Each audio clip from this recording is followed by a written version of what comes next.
Hermes Conrad and Professor Farnsworth are typically proud of their respective sons, Dwight and Cubert, but when they're suspended from school for standing up against bully Brett Blob, the two kids wind up annoying their fathers during their time stuck at home. When they fake an order from the professor to send the rest of the Planet Express crew on a false mission, it's the final straw. The two fathers decide it's time for some discipline, ordering the kids to get jobs so they can learn responsibility. Dwight and Cubert decide to join the same industry as their dads and found the delivery service Awesome Express. Their first client is the newspaper The Daily Supernova, and while running deliveries, the pair take the opportunity to break Brett's window. Windows aside, Dwight and Cubert find great success with their paper route. In fact, they're so successful that they're able to implement a hostile takeover of the rival company, Planet Express. Hermes and the professor are horrified and humiliated, starting to wonder if their boys are more talented than they are. But soon, Dwight and Cubert run to their fathers in a panic. They took on more customers than they were able to handle, and now they're getting angry calls from people who didn't get their papers. Realizing that, as smart as they are, their kids are still just kids, Hermes and the professor take charge, helping to deliver the rest of the newspapers. But when Dwight and Cubert confess that they broke Brett's window last week, their dads take them over to the Blob family house to apologize. When Mr. Blob not only refuses to accept their apology, but insults their kids, Hermes and the professor take great offense and a fight ensues, which Mr. Blob wins handily. The following day, Mr. Blob makes a remorseful visit to the two at the hospital. He apologizes, saying the stress he's been under lately is no excuse for how he acted and needs to make a good example for his son. And so the three fathers bond, hoping their sons can learn from this that a real man is willing to admit when he was wrong. Welcome to Space Podcast 3000, where the future is in the past.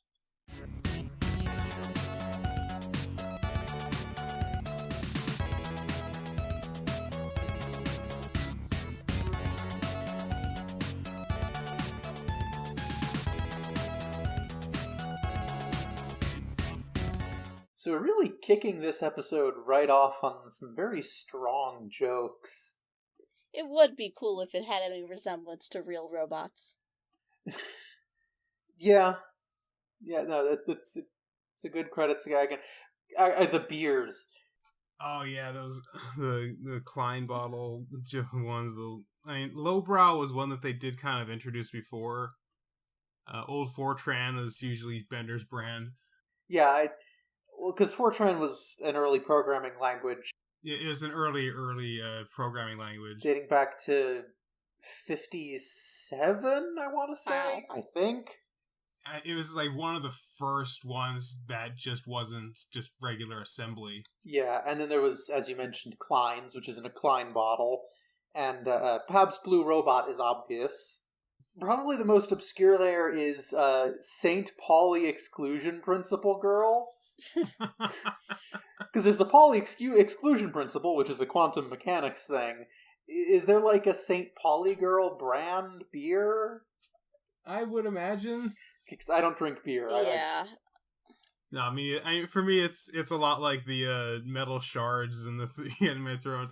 I probably would have liked a Zima if I was old enough to drink them before they went Belly up. before they stopped producing it. All I know is I'm extremely sensitive to the taste of alcohol, and I can't stand it. Yeah. Usually, if I have to drink something, it's either really low alcohol or it's high alcohol, but it's high everything else too. High sugar. Oh yeah, like basically ice cream with alcohol in it. Boozy milkshake. A milkshake with alcohol, yeah. Yeah, like I can use cooking alcohol, I just can't drink it. Yeah, it's just like the pure alcohol taste it doesn't appeal to me. Yeah. But I really like both of the side stories in this. These both had a lot of really strong side stories in this. Really? Because I found the whole Bender brewing a beer inside him and it's treated like a pregnancy subplot to be honestly just extremely weird and off-putting. I think it's kind of funny, but yeah, it is weird. Now see, I didn't find that subplot all that funny either. For me, like, all the good jokes were with the Dwight and Cubert subplot, with one exception, the beer makes you stupid. No, I'm doesn't. If you ask me, that was like the one good joke in that particular part of the episode. I think Dwight and Cubert make a really good pair. They do. In this episode, because like you can sort of see them start trying to push them as like this kind of comedy relief duo, but they're both incredibly competent. They're just young and naive. Because you have, like, you got Qbert with, like you said, his brilliant, his brilliant accounting and accountably brilliant. Well, the thing I like about Dwight and Hubert is, one, they do have really good chemistry, and you can totally understand why they would be friends. And two, as genius as they are, they still act like kids. Yes, exactly. Which is really good. It's not like someone like Stewie from Family Guy, who's just like this, well, or like the early seasons of Stewie. Yeah, it feels like all too often when you have cartoon writers trying to write children, they either make them way too young or, hang on, there's a siren going by, either way too young or act way too old. They're either like babies or a tiny adult. And in this case, they're supposed to be 12, and they kind of do act like 12-year-olds. Yeah, I mean, they're very smart for 12-year-olds, but they do have very smart parents, so makes sense that they'd be intelligent. Yeah, so they are kind of pushed into this, like they're trying to live up to their parents. They're trying to live up to that, and they certainly have potential. They're ambitious, if nothing else. Yeah, I do not understand why Hermes and the professor tell Dwight and Hubert to get jobs, and then immediately start making fun of them for delivering newspapers. Yeah, they really. I mean, they're supposed to look like assholes this episode. That's the whole point. That's the whole thing, but it seems uncharacteristically assholish of them, because, like, even within the context of the episode, yeah, they just told them to get jobs, and they go and mock them for it. So what the hell are you trying to do? Yeah, but also, like, this is their first job, and they're taking it seriously. You should be encouraging them, not busting their chops. Like, I really do not like the Professor and Hermes in this episode, and LaBarbara is entirely right when she calls them out on it. They are just jerks here. Yeah. All that said, will we even still have printed newspapers in 3002? I mean, we barely even have them anymore now. Yeah, that's the thing. My mom actually wanted to try to find a newspaper to bring to someone who's a friend she was visiting in the hospital, just because he asked her a newspaper, and she couldn't find one. I was like, you check like the liquor store, you check like 7-Eleven, maybe the library gets them. Yeah, and I've been living in my city for more than a decade now. And when I first moved here, there were, like, those newspaper machines you put in a quarter, open it up, take a paper. They had a couple of those outside the post office, and at some point in the past 12 years, I wasn't really paying attention, but they're not there now. My grandparents still get a printed paper. They just don't get it on Saturday. Just the Saturday one is online only. Yeah, I think you have to have, like, a subscription these days. Also, like, so aren't Dwight and Hubert are 12, right? I don't know what child labor laws are in New York or what they will be in the year 3000, but here in Connecticut in 2022, it's illegal for under 16s to have jobs. Well, it depends on whether you call it a job or not. I mean, delivering newspapers would be legally considered a job, and here in Connecticut, you cannot have a child paper. Well, even if we still had newspapers, it would be illegal. And hell, even 16, 17-year-olds, you're allowed to have a job, but you're limited to, I think, like 14 hours a week at most. Let's see. In certain places, you could be as young as 11, as long as you have, like, a permit for it. Huh. That's interesting. With the work permit. The other thing that I really like, there was a really tiny joke in here that just really, it was a kind of a flashback for me when they're patching up their ship. Is they put one of those stickers on the hole in the ship, and he puts a sticker that says "Mom's Moron Oil," and it's like, yeah, which is a parody of the robot oil, but it's also it's one of those stickers that you would get at like a Spencer's or a place like that just has these like really juvenile parodies of just existing brands that aren't really funny. They're just a thing but different. So like instead of Snickers, it would say Smokers. Yeah, the kind of stuff that you would see in like Mad Magazine. Septic instead of SEPTA. Yeah. My dad has a sticker with that because he works at SEPTA. Yeah, so but again, they're right at that demographic, that right at that age that would find that sort of thing funny. So that's just yeah, that's exactly the kind of sticker that they would put on there, a parody of Mom's Robot Oil. That's not really just funny. It's just it's something but it's an insulting version of it. It's a very good little nod to, again, their age. As I was saying earlier, they really do feel like 12-year-olds, and I think that's one of the best things about the writing in the episodes that feature them. At the start, when they're fighting the big slime guy, Blobbert, what was his name? Brett, I think. Brett Blobbert. They throw salt on him and that melts him. Wouldn't that cause him to dry out? I mean, that's how it works for slugs, so I have no idea. I don't know what Brett is made of. That's the question. What is he made of? Because that would be the operative thing here. Although the way he bullies them here, it's so old school. Like, bullying has not looked like this in decades.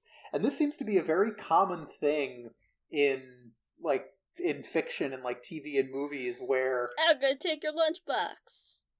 Yeah, when you have them, like, when you have people writing bullying or just the experience of school in general, they never write what school resembles now. They write what they remember school being like, which is always like 20, 30 years out of date. Well, even down to the fact that they have a paper route, which again is something that is not really around. I'd imagine they did it back then. Even back in the 2000s, that was still mostly done by adults just in a truck. They just kind of throw the stuff there. Maybe in smaller towns, they would have a paper route like that. But yeah, again, they're writing this stuff with sort of like 2 generations removed. They were supposed to assume that this is sort of happening in the year 3000. But again, there's that aspect of it, but it is visual shorthand. You want to have somebody bullying them, you kind of establish what bullying was like, because everybody kind of knows what bullying is like, either from experiencing it or, unfortunately, from other works of fiction that used it. So they're trying to use this sort of visual shorthand, like taking their lunchboxes, which, again, who even used... Do you use a lunchbox when you were in school? I did. I had Pokemon lunchboxes. Yeah, I mean, it wasn't metal, but I had a lunchbox. Right, these kids seem to have, like Hubert and Dwight seem to have metal lunchboxes, which is like, okay. Again, that was like the 1950s. One of them had like had the periodic table on it, which was cute. These days, they're usually like plastic, insulated fabric. Something that keeps your food cold or warm. Yeah, the one that I had as a kid was like insulated fabric. I think mine had Transformers on it, which of course that was the big thing at the time. I don't remember what was on mine. I wish I could tell you. I legitimately do not remember. But yeah, like with the bullying, so Brett and Dwight claim that their actions were self-defense, but like Brett just destroyed their lunches. He did no bodily harm to them, so I don't think that qualifies as self-defense. Yeah, he didn't try to hurt them. Oh, he's trying to starve them. He did start it, but like it wasn't self-defense. It wasn't. Which is what they claim. It wasn't an equivalent trying to hurt him. On the other hand, there are definitely better ways they could have handled it, but the way that schools treat bullying is just never been good. Oh yeah, no. you don't want to even get into that. It's just if you get bullied, it's just as much the bullied kid's fault. Because honestly, if that is the situation, and like if we're being cavalier about this sort of thing, if that is the lesson that you're teaching kids, I will teach my kid, if you're being bullied and you ask them to stop and they don't, and the punishment is just as bad if you fight back than if you don't, break his fucking jaw. Yeah, exactly. Like, let me be clear. Let me be translucent, even. When you make the punishment for fighting back the same as not fighting back, that's what the kid is going to learn. They're going to learn that they might as well just tear the shit out of the kid, bullying them, just that they stop. Because the power dynamic is the only thing they understand. And in fact, like, again, when you punish a kid for, like, being a tattletale or for just getting bullied or do nothing when they're getting bullied, all that they learn is just that they can't trust the adults around them to intervene and help them. Yeah. And they learn next time, bring a gun. It's really not good the way they No, and there's a bit of a mic drop there, but yeah, that's what they learn. They're like, if you're being bullied and the adults want to do it, bring a gun. And then you get to be on the news, and of course the police won't do anything about it. I don't even want to fucking touch that. Yeah. But, that's... like, there's also the issue of, like, and the response that we do have, those whole, like, zero tolerance policies of punishing kids, like, severely for the most inconsequential bullshit is just further isolating kids who are already going to be ostracized to begin with. Yeah. And I would imagine that it's entirely possible for the bullies to take advantage of that. It's like, they know that this kid has already had, and even if it's not a zero tolerance, if it's like a 2 or 3 strikes policy, and the kid already has something wrong with them, that gives them a complete carte blanche to do anything they want to the kid, because if the kid fights back, that's his 3rd strike and he gets expelled. And the bully gets what he wants. The kid is no longer at that school. I don't remember the details, but I do remember that years ago, I once reading a headline about this kid in kindergarten who got suspended for chewing a Pop-Tart into the vague shape of a gun. Into the shape of a gun, yeah, I heard about that.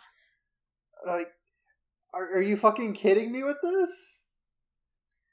I mean, like, first of all, it's vaguely shaped. Like, even if that was the intent. It's an L. Even if it was an intent, a kid's gonna do weird shit, because it's a kid doing weird shit.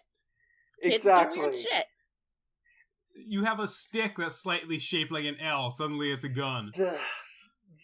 It's not, it's a police baton. It's a tonfa. The problem here is, like, at its core, we ignore the things that actually cause harm while being overly punishing to the things that don't. Mm-hmm.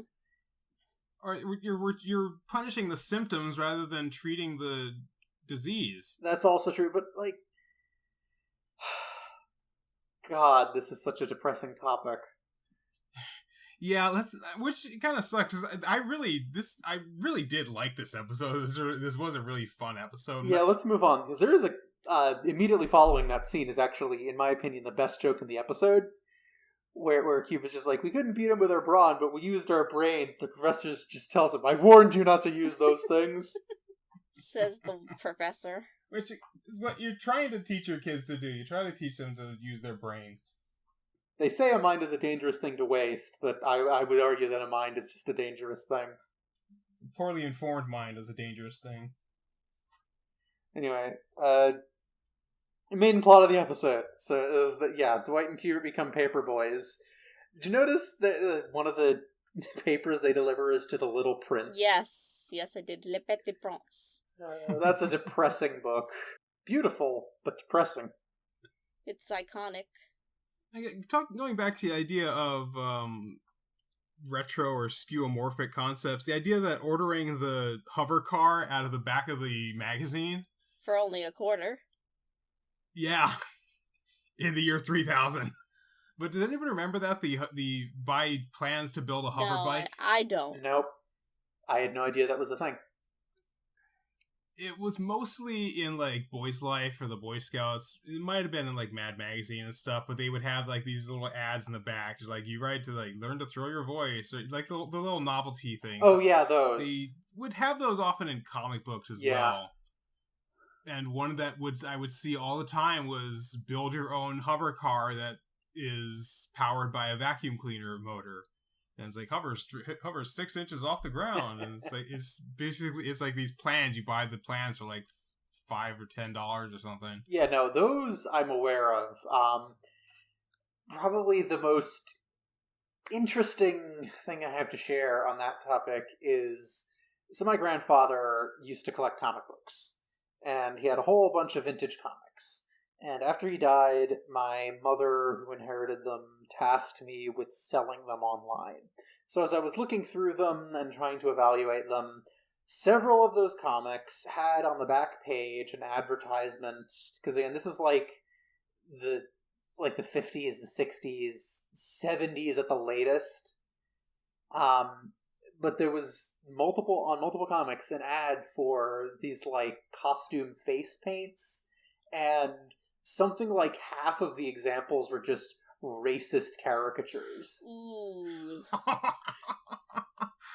It's like blackface and yellowface. Well, I mean, like African tribesmen or Native American, right. And it's just like, God damn it, guys. Yeah. Definitely a product of its time. Casual 50s racism. Again, these were decades old, but like, wow. Anyway, it's actually in that same scene, there was that appearance by the asteroid worm from Star Wars. Yeah. And it eats the dog chasing them. I love that. There was something on the worm? I don't know what it was, but... I don't remember. I didn't notice. It was quick, so... whatever.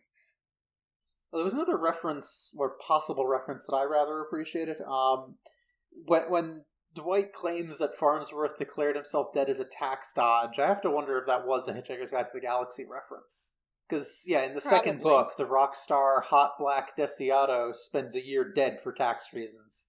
I don't remember that. It's been a while since I read the books. That seems like the kind of thing that the Futurama writers would reference, though. Oh, definitely. That's why I'm wondering if it might have been an intentional reference or just a coincidence. I mean, I would believe it either way, frankly. As they're talking, the one time that the two side stories interact is when Kuber points out that they're making bootleg beer in company property, which, for one, refers to Bender as property, which is... I mean, legally speaking, he probably is. Yeah, but then of course they also have them legally classified as slaves in that episode, so I don't know if that's also a reference to that. Maybe. But he refers to it as bootleg beer, and at first I'm like, okay. Normally I think of bootlegs as like fake video games or fake art or stuff like that you see in you see in Chinatown or wherever. Or the mall. But using it in terms of that, yeah, technically it would be bootlegging, but that's only if alcohol is specifically prohibited in that area. It would be moonshining if they're attempting to increase the alcohol level of it, which can be extremely dangerous if you don't know what you're doing. But if you want to brew your own beer, that's perfectly legal as long as you don't intend to sell it. But if you're brewing beer for personal consumption or to share with friends and family, that's perfectly legal. Interesting. You want to check your local laws, of course, but it's perfectly legal to brew your own beer or make your own wine, anything like that. I'm thinking we should make our own wine. We've got the grapes. Yeah, my mom just got a whole bunch of grapes from a family that has their own vineyard. So she came back with this big Homer bucket from Home Depot, just filled up with grapes. So we have fresh grape juice in the refrigerator. Nice. I mean, I'm from New England, so I'm always partial to apple cider myself. So did you notice that when Dwight unveils strategy Dwight Lightning, it's in a box, and in the next shot it's an envelope instead? Yeah, it was weird. It's a minor continuity thing, but I mean, these things happen. Yeah, just different people working on the animation and scenes. And then, TZ, as you pointed out, Dwight and Kuber repainted the Planet Express ship red, but then as soon as we get to the end after the Professor and Hermes get the company back, the ship's suddenly green again. When did they have time to repaint it? Did they just peel the paint off? Maybe. I wouldn't be surprised if Dwight or Kuber didn't use very good quality paint. Just washes off in the rain. Well, he does have that children's logic of putting the flame decals on the ship to make it go faster. True. Although actually, in that same scene, so when Hermes and the Professor go to help the kids deliver the undelivered papers, all four of them are standing in the gunnery room, or whatever you call the part of the ship with the cannons. I don't know the name of it. Who's flying the ship? Yeah, exactly. Might be on autopilot. I mean, are they allowed to use autopilot in a residential neighborhood? Maybe they brought Layla? Again, we're getting into the laws of the year 3000. Fair. And I guess Ethan, you're right. It might be Leela there, but she isn't seen in that scene, so I don't know. What would you call your own beer? I mean, I probably wouldn't be making beer, just because, as established, I'm not a fan. Right. Put me on the spot. I genuinely have no idea. What would you call your own beer? I have no idea. I'm just trying to come up with content. See, you ask me and you don't have an answer yourself. But yeah, like, I know you said you like this episode, TZ. I'm not really huge into it myself. Like, as I said at the top, the Bender subplot I find kind of weird and off-putting, and I really like the ending of the episode. I think it's sweet, but on the whole, it's just kind of mean. I can understand that, because, like, there really didn't seem to, in the grand scheme of things, this wasn't a particularly important episode. It's really just kind of the characters just having fun for a half hour, which those are still perfectly valid ideas for episodes and things. You put them in a funny situation and see how they react. And I think in terms of that, it works fine. It's nice to it establishes the dynamic between Hubert and what's-his-face. And Dwight. Which, unfortunately, they don't really visit all too much in the rest of the series, though. There's maybe a few other episodes with them. Yeah, although it is nice seeing them, interact in the episodes where they are present. There are good things in this episode. It's just, overall, the Professor and Hermes are so mean. The B-plot is just very weird and uncomfortable. And it's just, I don't know, there's stuff I like in this episode, but on the whole, there's more that I don't like than what I do. It's not a very big episode. Well, hopefully the next episode will be a bit bigger. Yeah, and hopefully whoever's delivering it to us won't just toss it in a crater on the moon.